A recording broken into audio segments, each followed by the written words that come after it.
Hello everyone, welcome to my channel Ikjot Nursing Academy. Today we are going to discuss one topic from psychology in nursing, that is perception. One student messaged me that ma'am please make a video on this. So on because of that I am preparing this video for that student, and thank you students, those who are watching my videos regularly and commenting me that my lectures are good and they are liking. तो मुझे उससे बहुत ज़्यादा motivation मिल रहा है कि I will prepare lectures for you people. So without wasting time we will start this topic, that is perception. So what is perception? Perception is a process actually of becoming aware of the situations, of adding meaningful association to our situations. Means perception means what we are aware about, means what we are seeing, what जो भी हमें दिखाई दे रहा है, what we are seeing and how we are perceiving, how we are using our sense organs, and with the help of sense organs we are perceiving that thing, that is known as perception. Like in a normal words, if we are seeing something, for example a pen or a pencil, or we are able to make difference, this is a pen, this is a pencil, so that is our perception according to this कि ये pencil है, ये pen है. If we are not able to justify कि हमने कुछ भी हमें पेन की फॉर्म में दिख रहा है, but we are tell that is not a pen, वो पेन नहीं है, पर फिर भी हम कह रहे हैं ये पेन ही है, दैट इज पेंसिल और something else which is in the shape of pen. So that means we are perceiving wrong, हम उस चीज़ को गलत परसीव कर रहे हैं, हमारी परसेप्शन जो है उस टाइम पे गलत है. सो परसेप्शन बेसिकली होता क्या है? Perception means it's a process of becoming aware about the situation. हमारे सामने जो सिचुएशन है हम उससे अवेयर हो रहे हैं, हम जान रहे हैं उसके बारे में, and adding some meaningful sensation. So meaningfully हम उसका रिकॉग्निशन कर रहे हैं, that is known as perception. This is the definition of perception. So after definition there are some principles of perception. We are having total 7 principles of perception in psychology. So on the basis of these principles only we are perceiving the things. If you compare it, अगर आप इन चीज़ों को compare करोगे day to day life से, आप देखोगे कि हाँ आप वैसे ही चीज़ों को परसीव करते हो जैसे इन प्रिंसिपल्स में लिखा हुआ है. तो इट वुड बी कोरिलेट करोगे तो आपको लर्न करना इजी हो जाएगा सभी स्टूडेंट्स को. And this is one of the important topic also in psychology. Exams में जीएनएम के, बीएससी के, पोस्ट बेसिक्स के एग्जाम में बहुत इजीली आ जाता है. डेफिनेशन आ जाती है, परसेप्शन के प्रिंसिपल्स और फैक्टर अफेक्टिंग परसेप्शन, तीनों में से कुछ ना कुछ आ जाता है. So we will start discussing this. That first we are having total 7 principles, as we told that first is principle of figure ground. Second principle is principle of similarity. Third is principle of proximity. Fourth is principle of common region. Fifth is principle of continuity. Sixth is principle of closure, and seventh is principle of focal point. ये हमारे पास 7 principles हैं perception के. First, now we will discuss one by one कि ये होते क्या है. First is principle of figure ground, हमने पढ़ा था, लिस्ट डाउन किया था. तो first is people perceive objects as either being in the foreground और बैकग्राउंड. पिक्चर भी यहाँ पे एक बनी हुई है, मीन्स इसके in between these two dogs there is one mirror. आप देख रहे हो दोनों डॉग्स की पोजीशन सेम है और दे ऑपोजिट खड़े हुए हैं, but it is not like that, it is just a picture. और इसमें क्या है, एक साइड पे एक डॉग है, इसके बीच में जो ये इमेजिनरी लाइन है जिससे कि ऑपोजिट साइड मिरर पे भी वो सेम दिखाई दे रहा है. दैट मीन्स बैकग्राउंड में और फॉरग्राउंड में हम उस चीज को सेम ही देखते हैं जैसा वो एक्चुअल में होता है. That is principle of figure ground, कि उसके ग्राउंड में अगर हम किसी भी पिक्चर को देख रहे हैं, उसके सामने जो फोरग्राउंड में देखेंगे या बैकग्राउंड में देखेंगे तो वो पिक्चर सेम ही परसीव करेंगे हम लोग. This is first principle. Second is principle of similarity. This is very easy word, similarity, similar चीजें जो भी ऑब्जेक्ट्स हैं, थिंग्स हैं, वो सिमिलर होंगी। सिंपली प्रिंसिपल वर्ड से ही पता चल रहा है। The principle of similarity states that when things appears to be similar to each other, जब चीजें एक दूसरे से सिमिलर नजर आ रही हैं हमें, वी ग्रुप देम टुगेदर, हम उनको एक साथ रख देते हैं, and also tends to think they have the similar functions. हम ये भी सोच लेते हैं कि हाँ, ये जब एक जैसी मशीन्स हैं तो इनका फंक्शन भी सेम है, और ऐसा ही होता है। फॉर एग्जाम्पल, आप सिंपल सी चीज कोई भी एग्जाम्पल ले सकते हो जो आपके घर में हो। अगर हमारे पास 1 kg के बॉक्सेस हैं, so we will put together in our kitchen, और हम उसमें डिफरेंट आइटम्स, कंटेंट्स जो हैं वो इंसर्ट कर लेंगे, डाल लेंगे। दैट मीन्स कि वो सिमिलर ऑब्जेक्ट्स हैं, ठीक है। तो सिमिलैरिटी क्या थी, सब में 1 kg कंटेंट ही वो ऑक्युपाई करते थे। So that is principle of similarity. Next is principle of proximity. Principle of proximity means, principle of proximity states that things are close together appears to be more related. Means जो चीजें हमें आसपास दिखाई देती हैं एक ही टाइम पे, they are somewhat related to each others then things that are at far places or spaced apart means जो दूर होंगी चीजें, वो हमें उस चीज से रिलेशन, उनका जितनी चीज दूर होती जाएगी, जितना कंटेंट मैटर दूर होता जाएगा, उतना उसका रिलेशनशिप जो है वो ब्रेक होता जाएगा।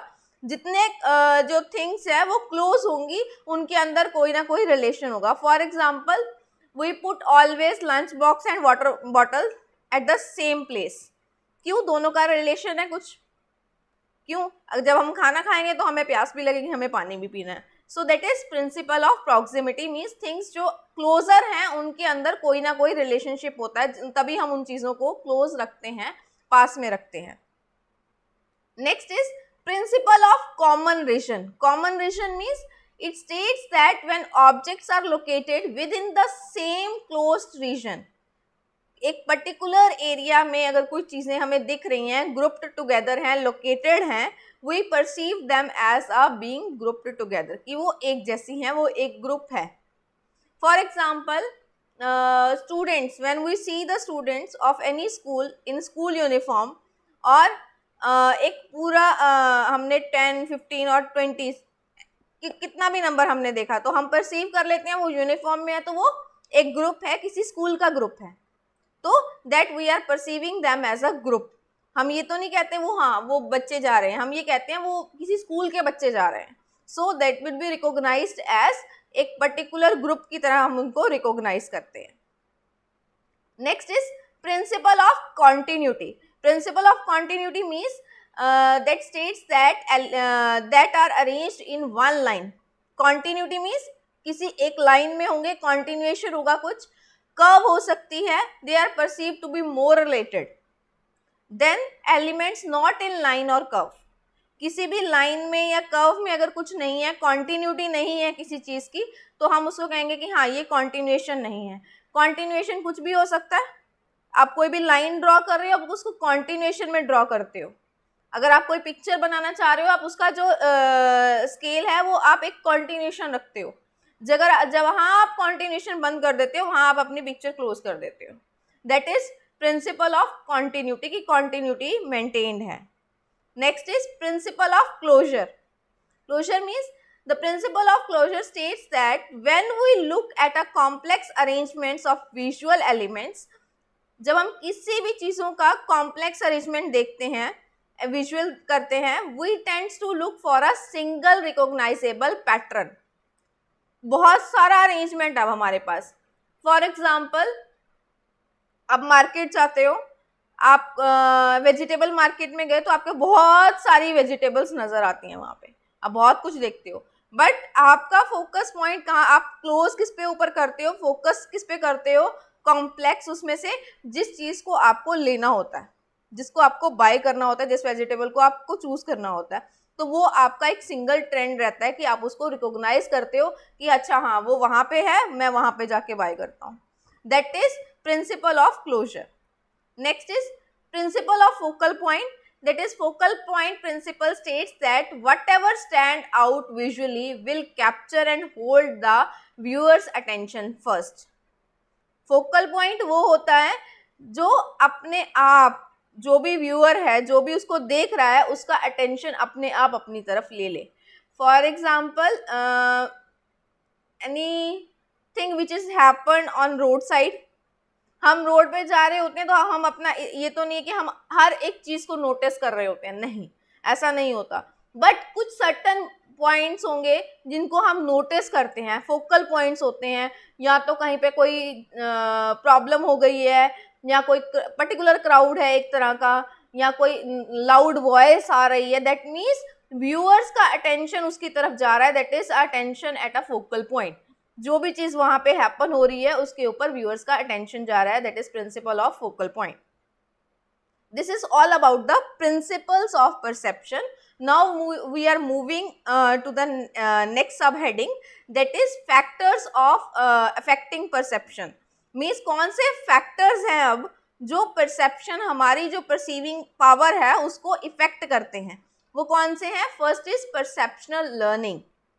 It is based on the past experiences or special training which may help a person to learn how to emphasize on some sensory inputs and how to ignore others.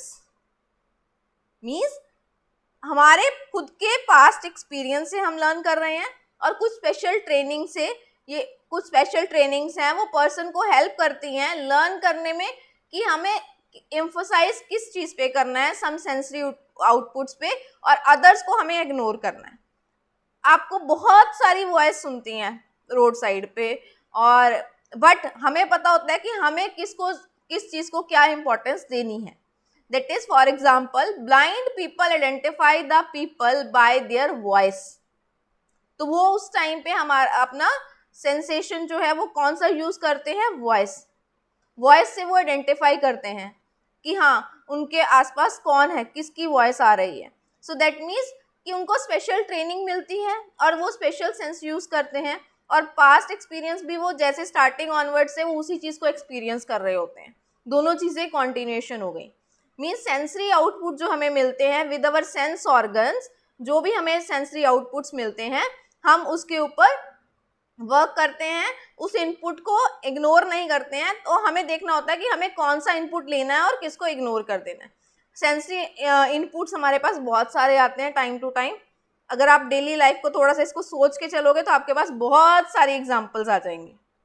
Next is personal characteristics. Personal characteristics means personal characteristics such as attitudes, personalities, motivations और motives, interest, expectations may influence perception of a person.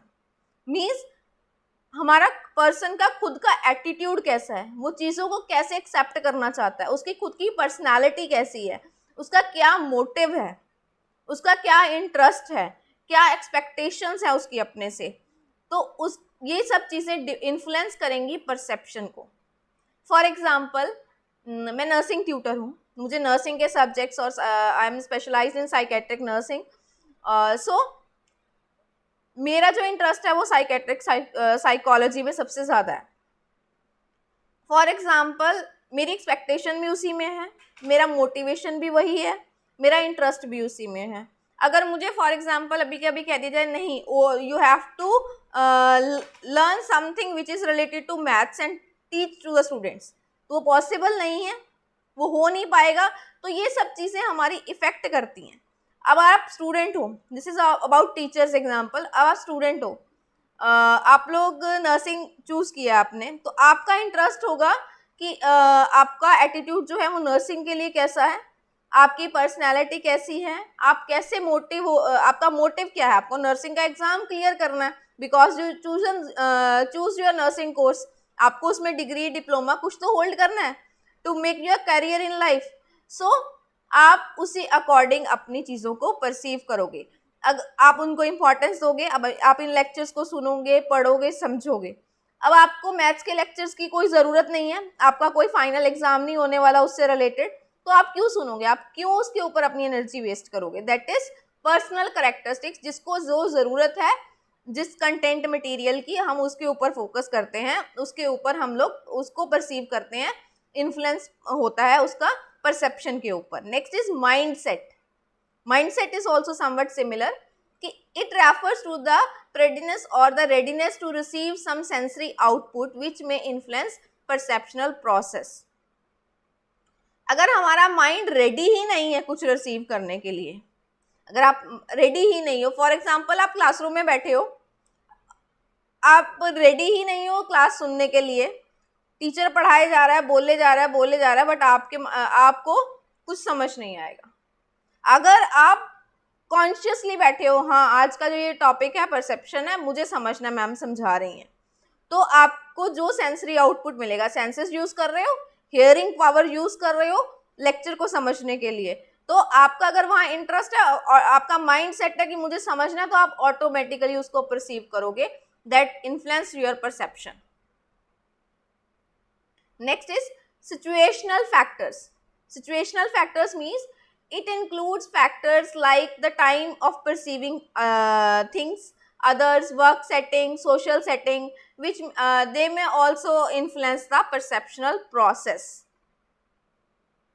Situational factors क्या होते हैं? जैसे कि हम कुछ भी हमें परसेप्शन हमारे ऑल अराउंड क्या चल रहा है, वर्क सेटिंग कैसी है, क्लासरूम सेटिंग कैसी है जब हम कुछ परसीव करना चाह रहे हैं, कुछ सुन रहे हैं, कुछ समझ रहे हैं, और सोशल सेटिंग कैसी है, वहाँ पे हम क्या परसीव कर रहे हैं। हमारी सारी परसेप्शंस जो हैं इन सिचुएशंस के ऊपर भी बेस्ड हैं। अगर सिचुएशन में हमारा कोई इंटरेस्ट ही नहीं है, हमारे से रिलेटेड ही नहीं है, हमारे प्रोफेशन से रिलेटेड नहीं है, तो हमारा perception power automatically slow down हो जाएगा। और अगर हम उससे कनेक्टेड हैं, हम उस वर्क प्लेस इंटरेस्टिंग है हमारे लिए, हम उसको करना चाहते हैं, उस चीज़ को गैदर करना चाहते हैं, इंफॉर्मेशन को लेना चाहते हैं, तो accordingly we will response. Next is motives and needs. Motives and needs also play a very important role in our perceptual process. If we need anything, if we are having motive to learn anything, we will use our sense organs and perceive that particular information properly. If we are not interested, we are not need of that content, we will just listen and go out. So but actually these are the factors. Next last factor is target factor. Target factor means there are some factors that influence the target, such as our motion, sound, size, background, similarity, which may influence our perceptual process.